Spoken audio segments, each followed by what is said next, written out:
Il y a beaucoup de musique, également de littérature, mais aussi également un bon retour d'une artiste dont nous avait promis suivre l'actualité. On ira au cœur de Cameroun Tribune, on ira également chez nos confrères de Cameroun Web, Events.com et puis également Jeune Afrique Économique, sans oublier Culture, Eben, et on terminera avec la générosité de Paris Match. Cette revue s'ouvre certainement avec le journal de Marie-Claire Nana Cameroun Tribune dans cette édition du jeudi 8 avril de l'an de grâce 2021. Exposition, titre nos confrères, les femmes se voient en peinture. 4 artistes plasticiennes exposent depuis le 25 mars dernier à Balo, à l'espace Art Culture de Douala.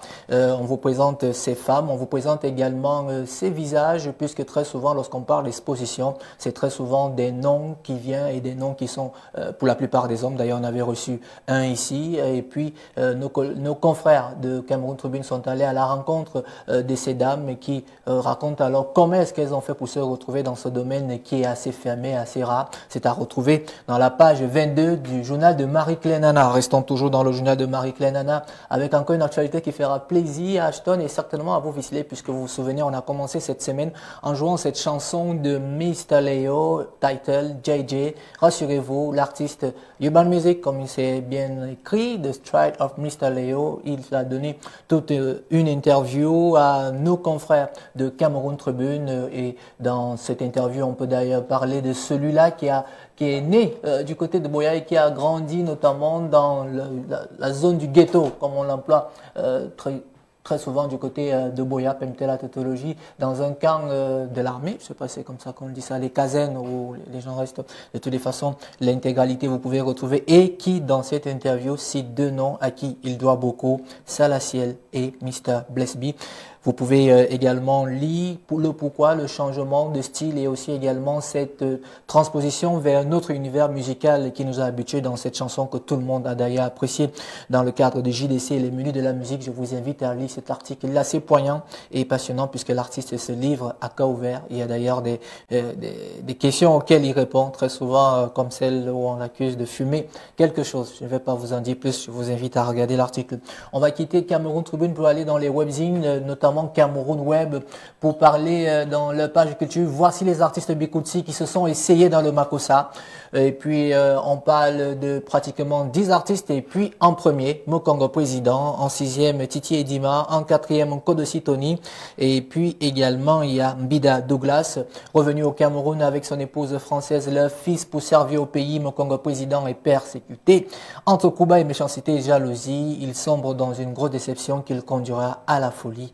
Et également, on vous dit le pourquoi il s'est retrouvé dans ce domaine-là. Et puis, il y a ce paragraphe que j'aime bien d'un Kodosi Tony. Beaucoup ne le savent pas, mais les débuts d'un Kodosi Tony a fait du Makossa à Douala, encadré par Feu et Boalotine. Il a grandi à Douala et c'est le Makossa qui a guidé ses premiers pas dans la musique. C'est un peu pourquoi, certainement, vous avez quelques sonorités qui reviennent souvent. Et puis, vous allez voir aussi de regretter mémoire. Aloha Javis se trouve également dans cette liste.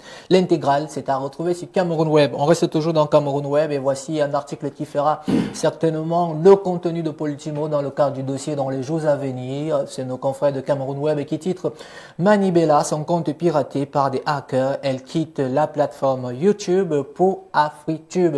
Le compte de l'artiste camerounaise sur YouTube est actuellement entre les mains de certains hackers qui l'utilisent à leur guise selon elle-même. Ces pirates du net suppriment automatiquement tout ce qu'elle partage sur sa page. Nous, on va dire beaucoup de courage à Krao le Sage, qui est d'ailleurs frère, parce que je sais qu'en dehors du management, il maîtrise aussi du community management. Allez donc savoir le pourquoi, le choix, puisque elle-même dans cette interview fait comprendre que c'est la plateforme qui est venue vers elle, une preuve qu'elle a une grande communauté, parce que cela n'arrive que lorsqu'on est assez suivi. Bon courage à Manibela, notre Palapala Woman. C'est à retrouver sur www.cameroun Web. On reste toujours dans les webzines pour cette fois-ci parler d'une actualité que nous suivons depuis, et c'est nos confrères de Culture Eben qui titrent dans leur page musique Olivier Dill. Le concept de Célébrons nos icônes valorise et honore une icône camerounaise pendant qu'elle est encore en vie. J'aime bien cette phrase, pendant qu'elle est encore en vie. Vous avez certainement reconnu le visage, et pour ceux d'entre vous qui étaient tout petits, peut-être comme moi, vous vous rappelez encore du Yanni Africa, c'est celui qui était derrière ce concept lancé il y a quelques semaines. Le concept Célébrons nos icônes pour sa première édition, c'est à célébrer la légende de la musique camerounaise, petit pays, le number one en 2 volumes. Des jeunes et célèbres artistes de la nouvelle génération reprennent chacun dans sa sauce les chansons du gobelet de Dieu. Olivier Dill, qui pilote le projet, vous en dit plus. L'intégralité de l'interview qu'il a accordée à nos confrères de Cameroun, de Culture Ébène, est à retrouver dans ce webzine. D'ailleurs, vous saurez qui sera le prochain, puisque après Petit Pays, il y a également d'autres artistes qui sont en train d'attendre également leur tour, puisqu'il faut bel et bien célébrer encore en vie, et pour parler comme exactement au quartier. Célébrons nos vivants. On reste toujours dans les webzines avec cette fois-ci cette actualité qu'on vous avait promis de suivre, et c'est Even5com qui nous parle dans sa page People. Kumba Kaolo, la chanteuse sénégalaise, rassure ses fans, et elle dit alors, a-t-elle confié au magazine: mes chers fans, suite à mes problèmes de voix, j'ai subi une intervention chirurgicale à la gorge qui s'est déroulée avec succès. Rendons grâce à Dieu. Comme quoi, il y a des propos de Jolie qui se retrouvent également dans les articles. Je remercie les professeurs Damien Séné et Philippe Herman qui, au-delà de leur professionnalisme, ont été d'une attention particulière à mon égard, et remercie la famille, la population sénégalaise et ses fans et amis et sympathisants, et rassure que son retour sera très bientôt sur la scène musicale africaine et sénégalaise en particulier. On va souhaiter prompt rétablissement à Kumba Gerlo. Toujours dans les webzines, autre actualité également, c'est cette actualité de nos confrères de Jeune Afrique dans leur rubrique. On a commencé cette revue en mode exposition, et puis on continue en mode exposition avec Memoria, le regard des plasticiennes africaines. Vous voyez, partant de Douala pour Bordeaux, au front de Bordeaux, des créatrices issus du continent africain exposent leurs œuvres à une liberté conquise de haute lutte sur l'esclavagisme, le colonialisme, l'apartheid et le patriarcat. Des thèmes qui sont aujourd'hui des thèmes très importants pour ceux qui font dans l'histoire, et puis également pour ceux qui veulent plus maîtriser les arts, surtout quand c'est la gente féminine qui s'y intéresse.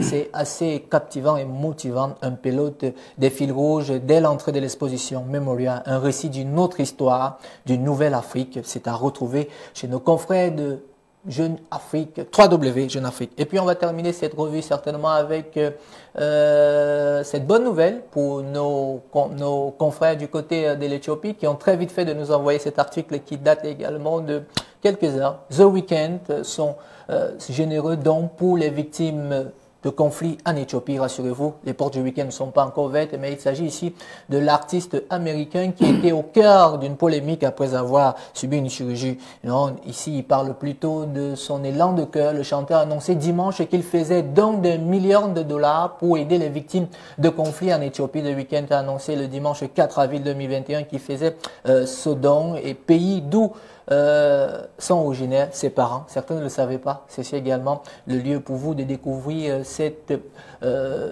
autre manière de cet artiste d'apporter un plus à ses frères, puisque ses parents viennent de là, qui ont immigré au Canada dans les années 80 avant la venue du chanteur né à Toronto. Mon cœur est brisé, a-t-il confié, pour mon peuple éthiopien, alors que des civils innocents, allant des petits-enfants aux personnes âgées, sont assassinés de manière insensée dans des villages entiers, sont déplacés par la peur et la discussion. Je vais donner 1 million de dollars, fournir 2 millions de repas par le biais du Programme alimentaire mondial des Nations Unies, et encourager ceci. C'est à retrouver chez nos confrères de Paris Match, à qui d'ailleurs on dit merci pour la promptitude, parce que cela s'est fait en l'espace de quelques heures. Son tweet sur ses pages Instagram et Twitter sont également à retrouver, puisque c'est la version en langue de Shakespeare qui a été transposée en celle de Molière. C'est avec ça que nous allons conclure cette revue de presse de ce jeudi 8 avril l'an de grâce 2021. N'oubliez pas, vous connaissez déjà la formule, tout comme Essama et Paul, abonnez-vous au kiosque et kiosque, parce que les journalistes vivent de leurs écrits. Merci donc King Pierre pour cette revue.